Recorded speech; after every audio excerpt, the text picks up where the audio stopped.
Hari ini kita akan belajar kembali tentang kebenaran firman Tuhan.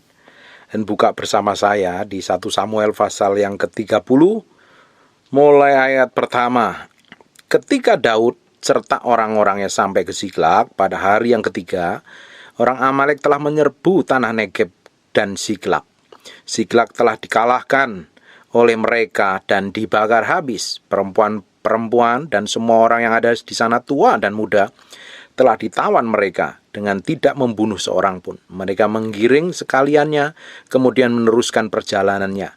Ketika Daud dan orang-orangnya sampai ke kota itu, tampaklah kota itu terbakar habis, dan istri mereka serta anak mereka yang laki-laki dan perempuan telah ditawan. Lalu menangislah Daud dan rakyat yang bersama-sama dengan dia itu dengan nyaring sampai mereka tidak kuat lagi menangis. Juga kedua istri Daud ditawan, yakni Ahinoam perempuan Israel dan Abigail bekas istri Nabal orang Karmel itu. Dan Daud sangat terjepit karena rakyat mengatakan hendak melempari dia dengan batu. Seluruh rakyat itu telah pedih hati masing-masing karena anaknya laki-laki dan perempuan, tetapi Daud menguatkan kepercayaannya kepada Tuhan. Bapak Ibu, ini ada pelajaran berharga apa yang dialami oleh bangsa Israel ketika Daud sedang berperang melawan musuh-musuhnya. Tiba-tiba orang-orang Amalek menyerang di bagian terlemah yang tidak terjaga. Itu adalah keluarga-keluarga mereka. Bapak Ibu, kita ini harus mempertahankan keluarga kita itu dengan segenap hati. Sebab keluarga adalah pondasi dari sebuah gereja yang kuat. Sebuah bangsa yang kuat dimulai dari keluarga dahulu. Kita jangan sampai sibuk bekerja, melakukan aktivitas apapun juga, cari uang, tetapi di sisi lain melihat keluarga kita babak belur, akan menjadi percuma. Apa yang dialami Daud ini? Dia diserang, keluarganya diserang ketika tidak ada penjagaan. Di mana itu? Di Siklag, ketika Daud sedang berperang, dan keluarganya, anak-anaknya, serta harta bendanya tidak ada yang penjagaan lagi. Amalek ini selalu menyerang bagian yang terlemah. Berkali-kali Alkitab mencatat bahwa Amalek selalu menyerang orang-orang Israel di bagian yang terlemah. Sekarang buka di Ulangan pasal yang ke-25 ayat 17 dan 18. Ingatlah apa yang dilakukan orang Amalek kepadamu pada waktu perjalananmu keluar dari Mesir, bahwa engkau didatangi mereka di jalan dan semua orang lemah pada barisan belakangmu dihantam mereka. Sedang engkau lelah dan lesu, mereka tidak takut akan Allah. Amalek ini selalu menyerang, roh Amalek menyerang selalu di bagian yang terlemah, yang tidak terjaga. Di dalam perjanjian lama ketika perang, itu yang terdepan adalah orang-orang yang kuat, yang gagah berani, yang kokoh, yang tangguh. Tapi di belakangnya selalu orang-orang yang lemah, orang-orang yang tidak memiliki kekuatan. Sehingga tidak terjaga ketika diserang musuh, habis. Nah, kita meski tahu nih, kita ini sibuk kerja, jadi barisan yang terdepan, mungkin jadi hamba Tuhan, kita sibuk pelayanan, ngajar, khotbah, melayani, sibuknya luar biasa. Tapi di bagian keluarga kita ada yang tidak terjaga. Kita masih ingat ada anak-anak, ada istri kita, ada keluarga kita yang di rumah, yang seringkali kita lupakan. Kita sibuk berperang, tapi yang di rumah kita nggak pedulikan. Buat apa kita ini mencari uang begitu rupa banyaknya, tapi ketika pulang kita dapatin istri kita kacau, anak-anak kita kacau, atau pasangan hidup kita kacau, akan menjadi percuma. Kita meski tahu ini, jangan sampai kita ini memperhatikan yang satu, tetapi kita mengabaikan yang lain, sehingga semuanya hancur dan babak belur. Bapak Ibu, Amalek, roh Amalek ini selalu menyerang yang bagian terlemah yang tidak terjaga loh. Kita meski tahu itu, kita meski proteksi itu, kita meski jagai begitu kuat, begitu kokoh. Makanya keluarga itu penting. Jangan sibukin pekerjaanmu, jangan sibukin pelayananmu, tapi anak istrimu kamu biarkan. Nggak mau dengar perkataan istri, nggak mau bangun hubungan yang baik dengan pasangan hidupnya. Sibuk pelayanan, sibuk bekerja, cari uang, sehingga anak-anaknya kacau, kurang kasih sayang, kurang perhatian, istri pun juga kurang perhatian. Kalau sampai terjadi seperti itu, mudah sekali keluargamu akan dihancurkan oleh semua pekerjaan setan. Lu bekerja itu kita harus bekerja. Hamba Tuhan nggak boleh malas. Apalagi kita yang jemaat harus bekerja keras, cari uang yang banyak, cukupin semua kebutuhan keluarga kita. Hamba Tuhan pun juga harus bekerja keras. Hamba Tuhan nggak boleh malas ngarepin persembahan dari jemaat. Apalagi deketin orang-orang kaya untuk dapat persembahannya juga nggak boleh itu. Bekerja, saya pun sampai hari ini bekerja. Saya meski cukupin kebutuhan saya tanpa minta belas kasihan dari orang lain. Dan saya tahu persis bahwa saya sebagai kepala keluarga, di sisi lain saya bekerja cari uang, tapi saya juga proteksi, saya bangun hubungan dengan istri saya. Saya proteksi keluarga saya begitu kuat, jangan sampai titik kelemahannya yang tidak terjaga dihajar oleh roh Amalek. Percuma, semua pelayanan yang kita kerjakan itu hebat, memberkatin banyak orang, tapi hubungan suami istrinya kacau. Hubungannya nggak harmonis, anak-anak rusak, kena narkoba, kawin cerai, dan lain sebagainya. Apa yang perlu bisa dibanggakan? Saya sudah ngomong berkali-kali, percuma saya jadi hamba Tuhan kalau istri saya nggak bisa menikmati hidup saya. Kalau istri saya nggak bahagia dengan hidup saya akan menjadi percuma. Ini penting sekali.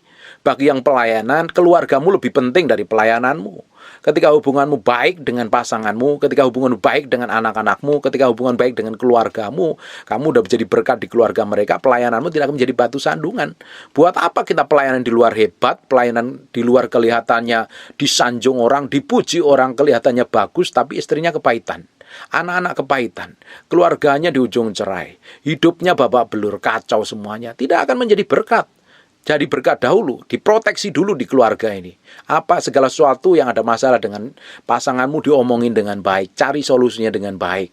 Harus didengarkan kata-katanya, diselesaikan masalah dengan baik, supaya tidak terjadi celah untuk menghancurkan. Di sisi terlemah yang tidak terjaga itu, kita meski tahu nih, roh Amalek ini selalu menyerang di bagian yang terlemah. Dia akan dihantam begitu rupa. Makanya kita harus terjaga, kita harus proteksi terus. Kita meski bangun hubungan yang baik, kita meski memiliki kehidupan yang luar biasa di hadapan Tuhan, kita memiliki kepekaan di dalam Tuhan.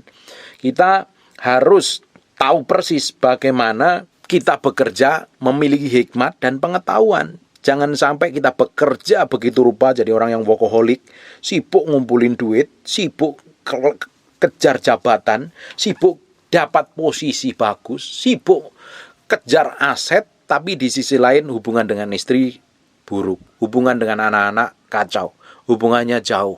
Lebih nyaman kumpul dengan teman daripada kumpul dengan keluarga. Itu sudah jadi masalah loh. Kalau hubungan suami dengan istri itu tidak baik di keluarga, akan jadi masalah, jadi problem. Semuanya harus diomongin terbuka, tidak ada yang ditutup-tutupin lagi. Jangan beri ruang gelap dalam keluargamu. Jangan beri ruang gelap dalam kehidupanmu, sehingga setan punya tempat pijakan untuk menghancurkannya, untuk merongrong, untuk menggerogoti, dan ujungnya akan menyesatkan dan menghancurkan. Kita sebagai orang percaya, kita harus proteksi itu. Selama ini fokus kita mungkin cari uang, bagus cari uang. Kumpulin duit yang banyak itu harus tuh. Cukupi semua kebutuhan istri dan anak-anak. Berikan yang terbaik yang kita mampu berikan. Tapi di sisi lain kita harus mesti jagain mereka. Kita juga mesti bangun hubungan. Jangan sampai kita sibuk tapi keluarga kita hancur. Saya lihat banyak hamba Tuhan yang hebat-hebat, tapi keluarganya hancur, keluarganya berantakan karena fokusnya kepada pelayanan. Yang difokuskan pertama adalah istri dulu bagi suami. Bagi istri, suami dahulu. Ini pasangan kita ini harus diutamakan dahulu. Bikin dia nyaman, bikin dia terproteksi, bikin dia hidup benar di hadapan Tuhan, bikin dia ngerti kebenaran, sehingga dia akan menopang menjagain kita, baru anak-anak, baru keluarga besar. Kalau di dalam keluarga saja kita udah menjadi batu sandungan, bagaimana mungkin kita menjadi berkat bagi banyak orang? Bagaimana mungkin keluarga kita sudah hancur di ujung tanduk? Bagaimana mungkin kita bisa jadi berkat bagi banyak orang? Kita beresin dulu. Apapun masalahmu dengan pasanganmu, diberesin dulu. Apapun masalahmu dengan mertuamu, dengan keluargamu, dengan anak-anakmu, dengan siapapun juga di dalam lingkungan keluarga itu harus diberesin. Kalau tidak, pelayanan kita akan menjadi batu sandungan, tidak akan pernah menjadi berkat. Semuanya harus diserahkan di hadapan Tuhan. Jangan izinkan setan menguasai. Jangan izinkan setan menggerogotin kita. Sampai titik tertentu, ujungnya akhirnya Amalek akan menghancurkan. Roh Amalek akan menghancurkan dari titik kelemahan dari keluarga kita, dari kehidupan kita. Jadi saya berdoa bahwa Ibu semakin hari semakin berkemenangan di dalam Tuhan loh. Bahwa Ibu harus fokus dulu kepada Tuhan. Hubunganmu dipulihkan dulu dengan keluarga. Sehingga hidupmu tuh bekerja juga dengan baik. Bapak Ibu, kalau hubungan kita suami istri itu tidak baik, kita bekerja itu seperti neraka. Bahkan kita lebih suka di luar daripada keluarga. Tapi ketika kita ini memiliki hubungan yang baik dengan pasangan kita, kita bertumbuh bersama, kita berjalan bersama seperti yang Tuhan mau. Kita dekat, kita pulang itu suasana surga itu begitu real, nyata dalam kehidupan kita. Tapi kalau hubungan dengan pasangan kita itu tidak baik, pernikahanmu seperti neraka. Tapi ketika hubunganmu dengan pasangan itu baik, pernikahanmu seperti surga. Nah, ini perlu dibangun. Jangan sampai diberi ruang celah. Memang nggak gampang membereskan hati itu. Berkali-kali saya bahas tentang hubungan suami istri ini. Ini kalau nggak beres, setan akan ambil kesempatan untuk menghancurkan kita. Karena dia tahu tempat yang terlemah itu di mana. Kita masing-masing punya tempat terlemah yang seringkali tidak kita jagain. Hati-hati, itu bisa jadi tempat roh jahat untuk masuk, untuk menggagain kita. Makanya kita harus berhikmat, memiliki hikmat. Sekalipun kita bekerja pun dengan hikmat. Jangan sembarangan, jangan sembrono. Kita bekerja, jangan sampai pekerjaan itu menghancurkan keluarga kita, menghancurkan kehidupan kita, menghancurkan masa depan kita. Jangan sampai kita bekerja keras sehingga penderitaan malah itu datang. Karena apa? Karena apa? Ada titik terlemah di dalam keluarga yang menjadi titik terlemah untuk setan menghancurkan kita. Kita harus mulai bekerja seperti Tuhan yang mau. Kita bekerja dengan baik, punya tanggung jawab yang baik. Di sisi lain kita juga proteksi dan jagain keluarga kita. Jangan sampai diserang oleh kekuatan roh jahat. Saya berdoa Bapak Ibu, semakin hari semakin bertumbuh di dalam Tuhan. Hidup kita semakin hati-hati. Hidup kita semakin memiliki hikmat dan pengertian. Bukan mau kita sendiri. Kita lakukan segala sesuatu untuk memuaskan hawa nafsu dan kepentingan kita. Untuk ngejar jabatan, untuk ngejar target, untuk ngejar pelayanan, untuk mengejar nama terkenal dan lain sebagainya. Percuma, sia-sia. Kita bisa mencapai segala sesuatu yang kita impikan dan rindukan, tapi kalau keluarga kita hancur, akan menjadi sia-sia belaka. Kita akan ketemu masalah yang baru. Ini kita mesti tahu, titik lemah kita itu di mana. Makanya keluarga harus dibangun dengan hubungan yang sehat. Segala sesuatu harus diomongin, transparan. Tidak ada yang tertutupin satu dengan yang lain. Kelemahannya apa, kekurangannya apa, menutupi dan saling menjagai. Jangan sampai iblis ambil kesempatan di dalam hal itu. Jadi saya berdoa anak-anak juga semakin diberkatin Tuhan, bertumbuh di dalam kondisi manusia rohani yang sehat dan jiwa yang sehat. Bapak Ibu, kalau hubungan suami istri sehat, anak-anak juga pertumbuhan secara rohaninya juga sehat, jiwanya pun juga sehat. Maka ini penting sekali. Pernikahan bukannya sekedar aku cinta sama kamu, kamu cinta sama aku, kita sangjitan, terus kita nikah, kita pesta, kita bikin anak, besarin anak. Tidak seperti itu. Ada tujuan di dalamnya, ada rencana Tuhan di dalamnya. Bagaimana bergandengan tangan bareng-bareng, menyelesaikan masalah bareng-bareng. Jangan diutamakan ototnya, jangan diutamakan emosinya. Diizinkan Tuhan ada di dalamnya, menyelesaikan masalah dengan baik. Ada titik kelemahan di mana, diproteksi, dijagai, didoakan. Jangan malah dicari kelemahannya pasangannya, diumbar, dikata-katain, direndahkan, dimaki-maki, dan lain sebagainya. Itu seperti kita itu membuka celah kepada iblis untuk menggagain kita. Bapak Ibu, kita setiap hari harus membangun hubungan pribadi dengan Tuhan dengan baik. Kalau kita memiliki hubungan pribadi dengan Tuhan baik, kita pasti hubungan kita dengan pasangan kita baik, hubungan kita dengan keluarga itu baik. Kalau kita ini datang dulu kepada Tuhan dengan kemurnian hati, dengan ketulusan hati, baru Tuhan akan murnikan hati kita. Otomatis ketika kita membangun hubungan dengan pasangan kita, membangun hubungan dengan anak-anak kita, membangun hubungan dengan keluarga kita, membangun hubungan dengan orang lain pun, hati kita sudah bersih, memiliki hati nurani yang bersih, hati nurani yang sudah dikuduskan. Ini perlu setiap hari kita lakukan. Biar semakin hari, semakin kita dibawa dalam pusat kehendak Tuhan. Jangan izinkan celah apapun menguasai kita. Seringkali kelemahan-kelemahan terjadi, kita biarkan begitu rupa. Kita nggak peduli dengan kelemahan itu. Nggak cepat diberesi di hadapan Tuhan. Ada orang yang lemahnya masing-masing kelemahan. Saya udah bahas ini kan beberapa hari yang lalu. Ada kelemahannya masing-masing itu berbeda. Kelemahannya ada di emosi, ada di hawa nafsu, ada di seks, ada di kesombongan, dan lain sebagainya. Jangan sampai itu menjadi tempat masuknya setan untuk menghajar kita. Kita mesti koreksi diri sampai ke kedalaman batin kita. Kita tuh setiap hari mesti datang kepada Tuhan. Tuhan, ini loh hidupku. Koreksi sampai ke dalam. Kelemahannya apa? Ada orang kelemahannya hawa nafsunya begitu menguasai, sehingga dia mudah selingkuh, dia mudah berzina. Ada yang kelemahannya itu macam-macam. Marah, kalau udah marah itu hobinya marah itu seperti kalau nggak marah sehari itu rasanya ada yang kurang. Ada yang hobinya itu temperamental, kasar sekali. Dan dia meski lampiaskan seperti itu dengan akhirnya dia puas. Ketika di jalan dia cenderung merasa benar sendiri. Ada orang yang merasa benarnya sendiri, tidak mau dikoreksi, nggak mau dinasihati. Nah, semua orang punya kelemahan masing-masing yang berbeda. Kelemahan saya berbeda dengan kelemahan Bapak Ibu. Kelemahan Bapak Ibu berbeda dengan yang lainnya. Kita mesti kenalin kelemahan kita itu di mana. Jangan sampai roh Amalek menguasai dan menyerang. Karena Amalek sendiri artinya to labor bahasanya. Dan sorrowful atau bekerja keras dan menderita ujungnya. Buat apa? Kita bekerja keras sampai menderita karena apa? Kita buka celah dalam keluarga kita. Kita sibuk cari duit begitu rupa, ternyata ada celah di dalamnya sehingga keluarga kita digagahin musuh. Diobrak-abrik keluarga kita, diacak-acak. Anak-anak kita nggak bertumbuh secara kuat. Kita mesti koreksi diri masing-masing ini. Karena nggak bisa disalahkan. Kalau terjadi problem dalam keluarga itu kan nggak ada yang salah satu yang benar. Pasti ada yang salah satunya, pasti ada yang salah. Dan dikoreksi, harus bersedia berubah. Kalau tidak bersedia berubah, akan sulit dipulihkan Tuhan.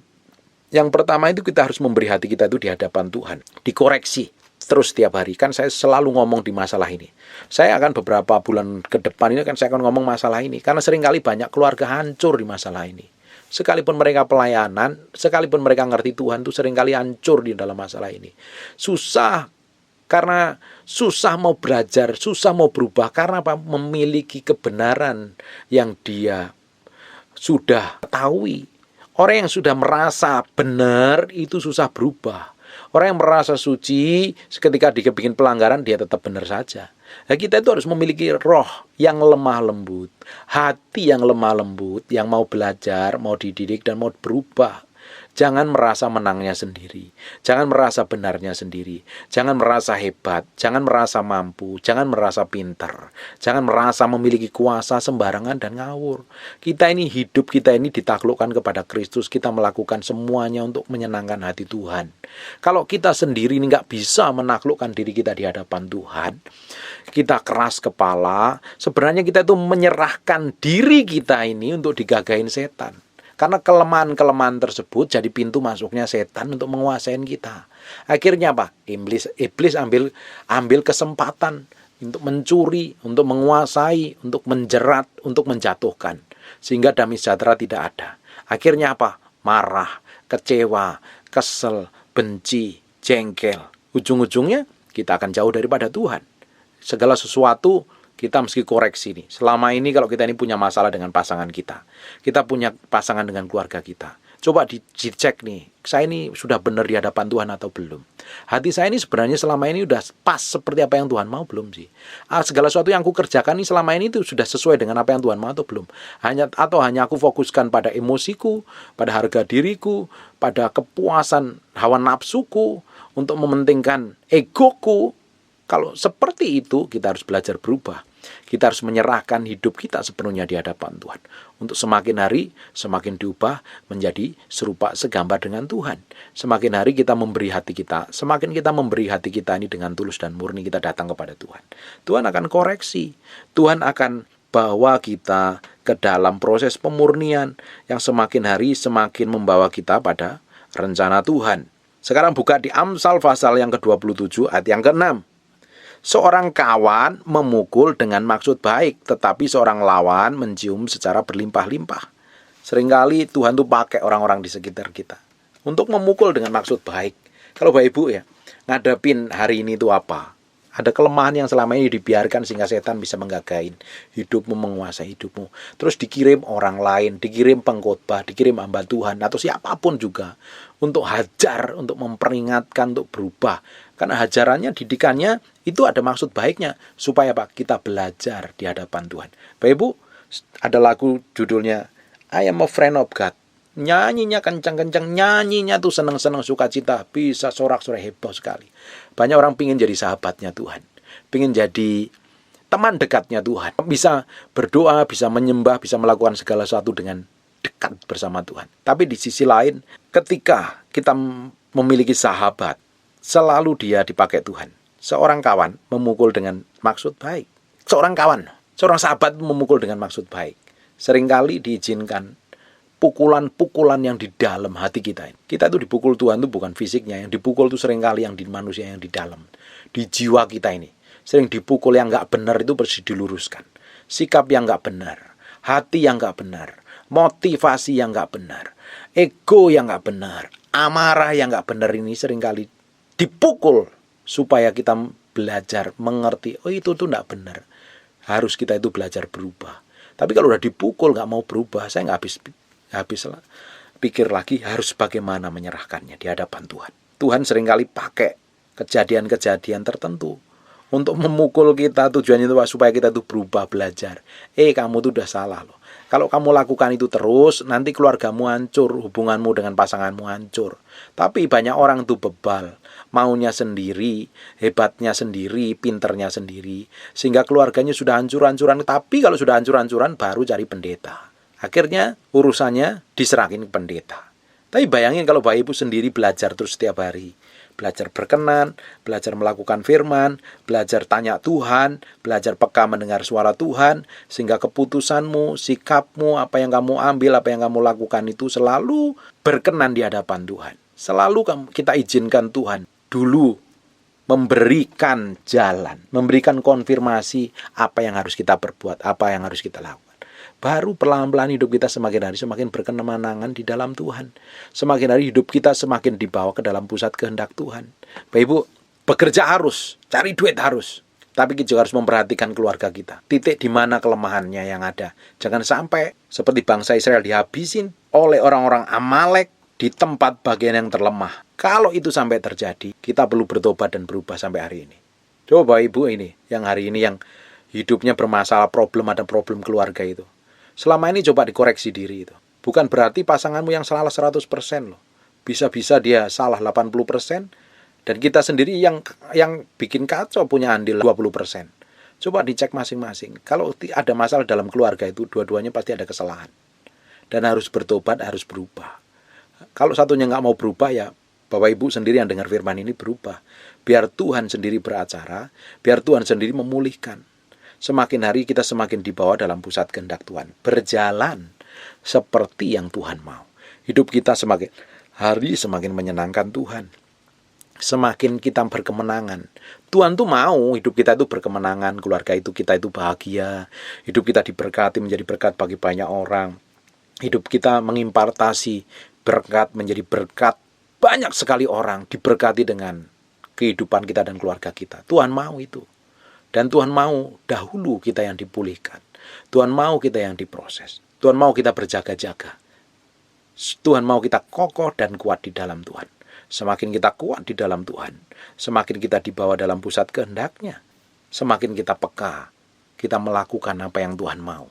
Yang kita kerjakan itu sesuai dengan ritme dan cara kerja Tuhan. Pasti kita akan mengalami kemenangan. Kita akan mengalami kemenangan. Kita akan diberkati, keluarga diberkati, anak-anak diberkati. Dan semakin hari semakin kita bertumbuh ke arah Yesus Kristus Tuhan. Apa saja yang kita kerjakan jadi berkat. Fokus bersama Tuhan. Dan koreksi diri. Lembutkan hati. Jangan keras kepala. Jangan merasa benarnya sendiri. Jangan merasa hebatnya sendiri. Jangan mentang-mentang sekolah tinggi harus merendahkan orang lain. Jangan mentang-mentang memiliki kuasa terus menindas orang lain. Jangan mentang-mentang jadi kepala keluarga terus berlaku tidak adil pada istri dan anak-anak. Jangan mentang-mentang menjadi ibu rumah tangga, jadi semaunya ngomong sembarangan. Semuanya kita harus jagain hati kita. Kita harus proteksi, jangan sampai ada kelemahan, ujungnya kelemahan itu diserang, dihajar iblis. Dan kita akhirnya hancur, menjadi percuma dan sia-sia kalau keluarga kita berantakan. Menjadi percuma dan sia-sia apapun yang kita kerjakan, yang kita capai, karir yang kita capai. Uang yang kita dapatkan, aset yang kita miliki, mobil mewah yang kita miliki, pelayanan kita yang hebat, pelayanan kita yang memberkati banyak orang, tapi di sisi lain keluarga kita hancur dan berantakan. Kita harus jaga ini. Jagain hubungan suami istri terus benar. Harus benar. Hubungan dengan keluarga, hubungan dengan anak-anak. Baik, mereka harus bahagia dengan hidup kita mulai hari ini. Hidup kita hari ini harus dinikmatin oleh keluarga kita dahulu. Keluarga kita ini kokoh dan kuat, sehingga kita bisa pelayanan keluar pun juga akan kuat. Bangun hubunganmu dengan baik bersama Tuhan, dan bangun hubunganmu dengan baik bersama pasangan hidupmu. Nah, saya berdoa, Bapak Ibu semakin bertumbuh ke arah Yesus Kristus, semakin dipulihkan Tuhan, semakin memiliki hati yang lembut dan mau berubah, bertobat, berjalan dalam kebenaran seperti yang Tuhan mau. Dan God bless you.